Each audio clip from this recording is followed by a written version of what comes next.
Welcome to Forbes Entertainment. Joining me now is Rob LaFranco, Assistant Managing Editor here at Forbes. Rob, as always, thank you so much for joining me. Pleasure to be here. Great. So this Monday, the Hollywood Foreign Press Association announced the nominations for the 2023 Golden Globe Awards. What can you tell us about them? Oh, yeah. Award season is ramping up quite quickly. It's a surprise this year. Some underdogs are getting a lot of front-runner nods.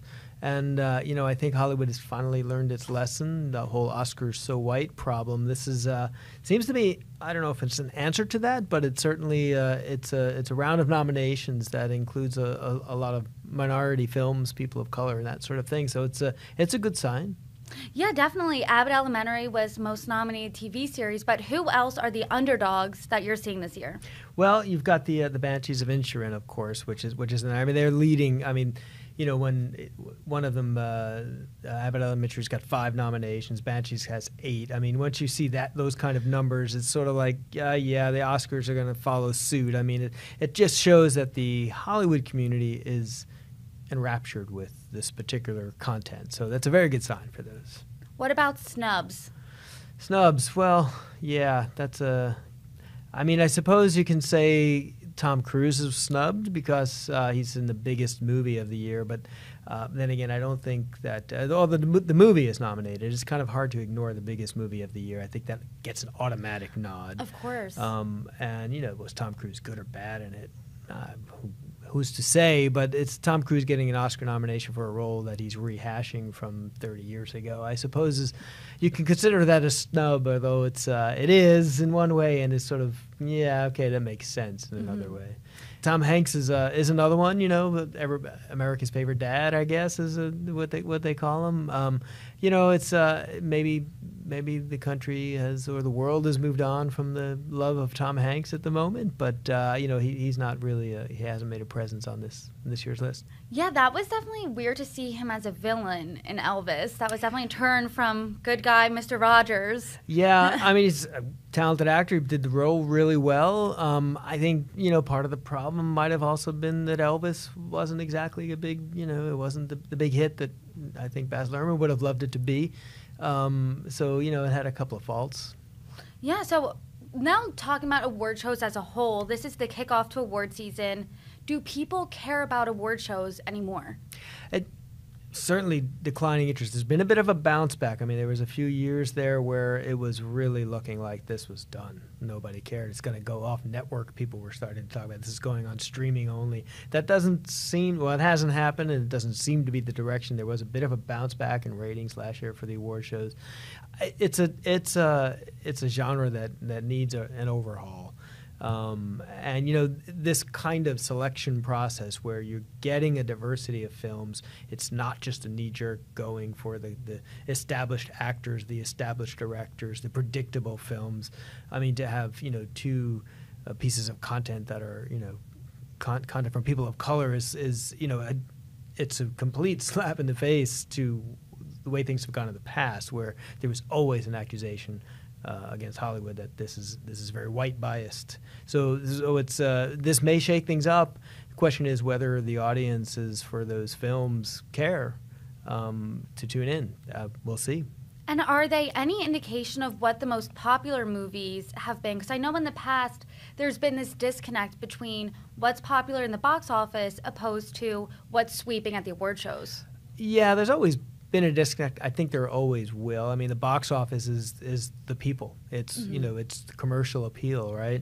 And who chooses the nominations for these things? It's the Hollywood Foreign Press Association for the Golden Globes. It's a select group of judges for the Oscars. These are people who are deep in the industry. They see every movie. They critique every movie. I mean, they're deep at it. A commercial success is almost like a bad thing for them, So there's always been a disconnect there, and this year shows it. I mean, the top 3 films of the year are the actors in them haven't really gotten any nods, but. I do now want to switch gears a little bit and do a follow-up on a story we covered a few weeks ago, which was that Ticketmaster now gave select fans another opportunity to purchase tickets to the Taylor Swift Eras Stadium Tour. So first, can you give us a little background on the fiasco that happened in November? Yeah, there was yet another in the long line of Ticketmaster disasters where they opened up the pre-sales for a show, which they knew was going to be in high demand. Taylor Swift hasn't toured big in many years, and it crashed the site. It was just, you can blame it on the ticket hoarders and the resellers and all of that, but you have to put it all on Ticketmaster. In the end, they're controlling the process, and they kind of would have been able to see this coming. Anybody could have seen this coming. So, they reacted, I wouldn't say quickly, but they reacted, and they reacted in the right way, which was to give those people who did, the true Taylor Swift fans, the Swiftie army, if you will, the people who pre-registered, they're going to get another shot. We'll see how the technology works this time, but it was the right reaction. I don't know if it really is going to sway the public opinion towards Ticketmaster back to the positive. I think that ship sailed many years ago.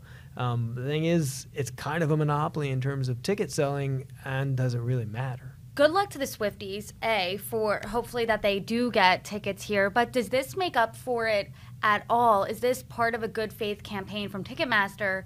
What is the origin story here of Ticketmaster and the public's feud? Yeah, well, again, it goes, and we talked about this a couple of episodes ago, it goes back to Ticketmaster's original business plan, which was a smart one, and the arenas and the stadiums, they willingly jumped into business with Ticketmaster because they didn't have, you used to have to go to a box office and buy tickets, and then Ticketmaster comes and says, we'll do this for you. You can sell them nationwide. We'll set up your ticket kiosks and everything. And it was a headache that the arenas and stadiums and venues didn't have to deal with. So it was a great idea, but so many of them jumped on that they created a monopoly that then they were all trapped with. Ticketmaster certainly didn't make that monopoly presence any better because of the fees that it charged. You buy a ticket for $60 or $80 and spend $15 in fees. It's nuts. And then $15 for each ticket. Well, 4 tickets, you're spending $60 in fees, but you're processing the same thing. So most people don't get it. They just feel gouged, but there's nothing that they can do about it. So that's the history of the Ticketmaster relationship with the public. I don't think that's ever going to change. It's just that's been the business practice. It's registered in the public's mind. This basically says, well, here's a company that we don't like it, but they're trying to be a good actor. And in the end, if a Taylor Swift fan gets a ticket, then that's all that matters. They're not going to like Ticketmaster. It's not going to matter. They're getting to see Taylor Swift. That's what matters. Exactly. And last month, 2.4 million tickets were sold for this tour. So off the top of your head, in recent memory, is this the biggest stadium tour in recent history? No, it's big. In recent years, pandemic years, even pre-pandemic years, a big tour outside of, I think it was Ed Sheeran did something like 6 or 7. It was a double, triple what Taylor Swift is doing here. Taylor Swift's biggest tour, I think, was in 2015, did almost 3 million. So she's likely to top that. But there have been tours out there. I mean, you see U2 shows up all the time. Rolling Stones show up all the time. You'll see Pink Floyd. And, some of these shows have played to 5 million, 6 million, 7 million people, some of them. I think the Ed Sheeran tour was 7 million people. So, at 2.8, that doesn't even put Taylor Swift's biggest tour to date in the top 10 of all-time tours. But tour sizes have actually, they're smaller in recent years than they have been in the early 2000s and the 90s. So, there's big demand for this. That was seen, and there's pent-up demand because she hasn't toured in 7 years. And she's hot right now. Like, she's just putting out hit after hit. So this will almost certainly go over 3 million people seeing this show. It certainly wouldn't surprise me if it hits 5, but we really have to see what the mood of the world is in 2023 in terms of the pandemic and going to live events and all that sort of thing. The world has shifted, and that maybe why the numbers are dropping. I'm not really sure, but they're definitely smaller than they used to be. I do want to talk about Sam Bankman-Fried because he somehow is involved in Taylor Swift headlines this week. So FTX made headlines with Taylor Swift's Eras Tour. Can you explain? Yeah, she certainly dodged a bullet on that one. It was a big money offer, as reported, $100 million or so. That's the size of the naming rights deal that FTX signed with the arena in Miami. That was over 20 years or 19 years, something like that. This is for a 1 year, perhaps 18-month tour. So massive, massive money. Which, that's gravy on top of gravy. I don't know what Taylor Swift was going to pay pre-production to prepare for her tour and then to go on the road, but $100 million would certainly cover the costs of that. And then you've got the ticket sales and on all of that on top of it. And these aren't cheap tickets, and she's selling out every arena, every stadium. So, it was a lot of money, a lot of profit, not just money, it was to walk away from. Don't know why she did. Why is that she did? Because there have been some reports that the athletes at FTX has paid sponsorship money to the arena, that these folks might actually need to pay that money back into an escrow fund because so many investors are at loss here. And so there's this pool of money. It happened in the Madoff situation where there's the people who didn't lose their money had to pay back in, so that everyone sort of lost. The people who lost everything got a little bit back, but the people who made some didn't make as much. That hasn't actually been written down yet in the Sam Bankman-Fried situation. It's possible. That would mean that folks like Tom Brady would possibly have to give back the endorsement money that they took. So it's a thicket, and Taylor Swift, whether she saw this coming or not, who knows? But she definitely dodged that bullet. Oh, definitely. And let's say, I know this didn't happen, but what do you think would have happened if the deal went through? A good question. That would have come down to very sort of in-depth and careful negotiations with her team and them. Most certainly there would have been an FTX connection to any marketing around the tour. There might have been something printed on the ticket. Most likely would have been some sort of NFT that was attached to the ticket. There would have been branding at the show. There's not really any paraphernalia that FTX could sell, but there would have been FTX branding. It might have been labeled, it's called the Era Tour, but it could have been called Taylor Swift's FTX Era Tour. God knows what they would have gotten. That would have been up to Taylor Swift's team to determine how much they wanted to give up to sell the exposure of her and her fans. So we don't know, but you would have seen FTX all over the place. There was reportedly, like you said, an NFT ticketing arrangement. Do you think in the future NFT tickets will be more mainstream in these types of events? Yeah, it's hard to say with all the crashes that are happening around us. NFTs, they crashed long before crypto crashed. The size of the NFT market in 2021 was enormous. I want to say something like $200 billion up from, $2 billion the year before. I don't know what it's down to now, but it's well off of the peak. And so, the NFT thing, crypto is an asset, some people say. It's a goose hunt for others, NFTs, I think, were always sort of looked upon askance by many. And so they're not going to disappear. They're certainly not going to hit the mainstream, at least not in the next 5 years. I do now want to switch gears to the box office. Tell us, who were the winners and losers this week? Wakanda wins again. That movie has just been chugging along. It's just nudged past Doctor Strange, another Marvel film. It's now the second highest grossing movie in North America this year, behind Top Gun. Now, Top Gun is $720 million or so, and Wakanda's $420 or so. So it's not going to hit the level that Top Gun is.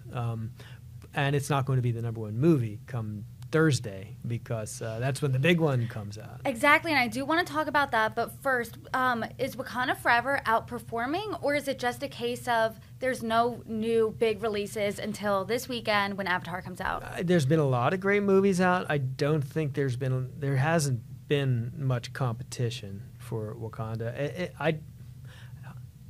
My gut tells me that people don't think it's outperforming. It's a lot of studio executives going, "Whew, all right, yeah." Yes. Our lead man died. We had to really scramble to get this one out. I think some would say it's surprisingly outperforming, but for me, it's kind of like that's about right.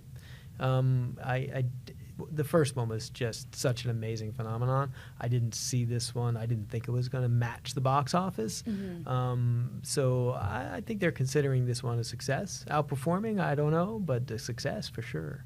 Now let's talk about the movie people have been waiting for about a decade, Avatar 2. What are critics saying? Everyone is loving it so far. I mean, this whole you ask people about it, and they say, "Can the FX hold up? Can he do it again?" It's like the underwater stuff is amazing. I mean, if you remember when the first Avatar came out, it was mind blowing. I mean, that was the one with the 3D glasses and everything. But the special effects and the technology behind it was just Cameron at his best. I mean, this is what the guy does. He spends hundreds of millions of dollars on these movies, and it's always money well spent. I think we're going to see that this year. Now, let's say he came out with a Titanic 2. There's just no way that one is going to surpass. It's a hard bar. It's a high bar, that Avatar first box office. I'm going to go out on a limb and say it's not going to match that. But what an amazing story it will be if I'm totally wrong. I know. Well, you heard it here first. And the first Avatar did surpass over $2.9 billion, more than any other film in history. So the bar really couldn't be higher. Could not be higher. And the movie will open in China. So how much do you think that will help it? Well, a lot. I mean, China has been historically a very big part of the Hollywood business. A lot less so now. Hollywood has found a way to survive without Hollywood, which is good for Hollywood. But it's still a market of a lot of people. and they will probably flock to this film like people in the West will flock to this film. So I think we're looking at a $2 billion film here. I don't think that's a stretch. $3 billion. That's still a good run. $2 billion? Nothing to cry over. Not at all. Rob LaFranco, thank you so much. Sure thing.